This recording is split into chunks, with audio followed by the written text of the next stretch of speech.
G'day everyone, Paz here. Thanks for tuning in to this week's episode. The past couple of weeks I've had some good sessions on the new kayak. Not this time. It wasn't my most productive session out on the Swan, but as we all know, that's fishing. Still, it was great to get out nonetheless. Also, I got to see how the kayak was faring in some hairy situations. I guess I'll be going vegetarian this week.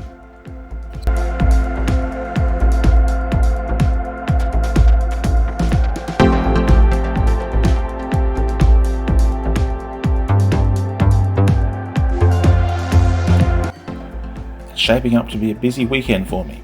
So busy that I knew I wouldn't have time to get out on the water. Shame, I still haven't been out for a squid in the new kayak. Still, life is busy, and we can't always spare the time for a big fishing session. As luck would have it, during the week I had a couple of free hours in the afternoon, and I jumped at the chance for a quick fish.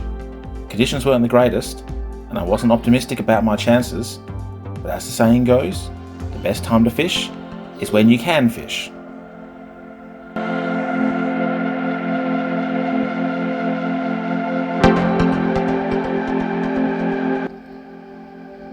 The river was smooth when I set off.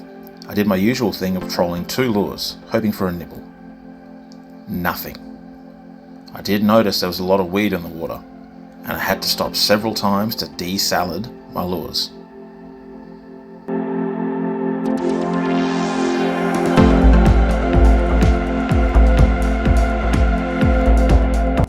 There were a few boats on the Swan, including a few bigger ones that tested my kayak with their wake.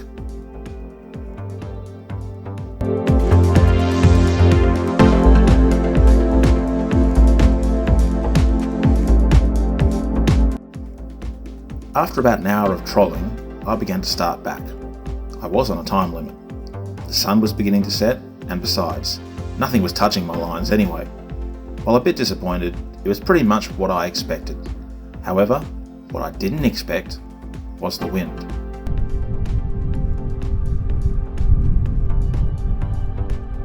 The wind picked up a bit, and the river became a bit choppy. Nowhere near storm conditions, but enough to make me take notice and make me a bit nervous. It was time to see how the new beast could handle it.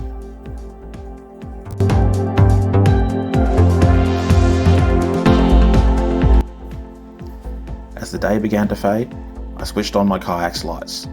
When I know light will be an issue, I take navigation lights and a lamp on a pole to make it easier for me to see what I'm doing. I also keep several lights in the form of torches and a headlamp with me whenever I go out on the water. Always pays to be safe.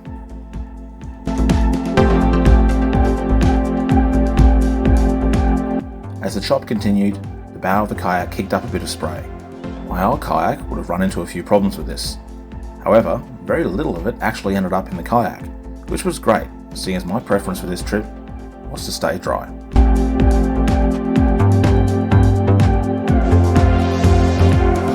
At this point, I was getting a little sick of bouncing around on the chop and having my stomach perform bloody cartwheels. But I couldn't deny that the kayak was handling it well. It cut through the water quickly as we inched closer to the finish line. The water calmed as I entered the relative shelter of the bay. I pulled up the pedal drive and paddled in to where I could hop off.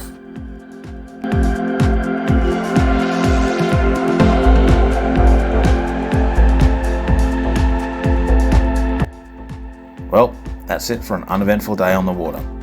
Sorry that this episode was decidedly unfishy, but sometimes we have donut days. I'm not worried because the bad days pay for the good ones. Besides, this session wasn't in vain. I was able to see how the Bay Sports kayak handled a bit of chop and wind. Very well, as it turns out. Next time, I'm hoping to head out on the ocean. I have a hankering for squid. Thank you for watching. Please like and subscribe for more Perth fishing and kayaking content. Wishing you fair winds and tight lines. Until next time.